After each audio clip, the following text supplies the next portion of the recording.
I'm Captain Brian Fancher with Texas Fishing Tips, and this is your weekly fishing report. Well, with the wind blowing out of the north like it has been, tide gauge bar has got some protected water, and the water's not as stirred up as the rest of Baffin. I've been working the northeast shoreline along here, and starting on the outside edge of the bar early in the morning, and bouncing a sand eel, a dark color, because the deeper water is a little muddier. So I'm working a dark color on a somewhat heavy jig head and bouncing it off the edge there. We're catching some good trout along there, not tons of them, but some good sizes to them.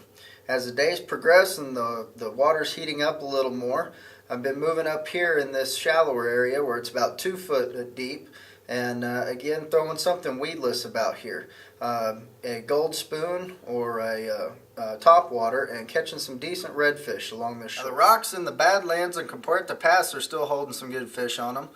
Trout mainly.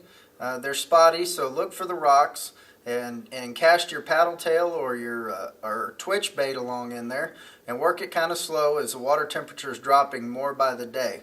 These little fronts that we've been having have left this area with some protected water. That's probably your best bet to find clear water along here.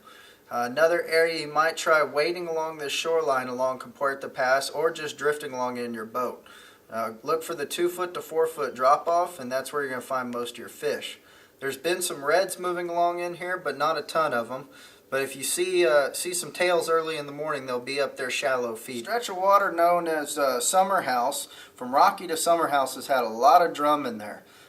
You can work this area all the way up into the land cut, and you're going to find a lot of drum moving through there.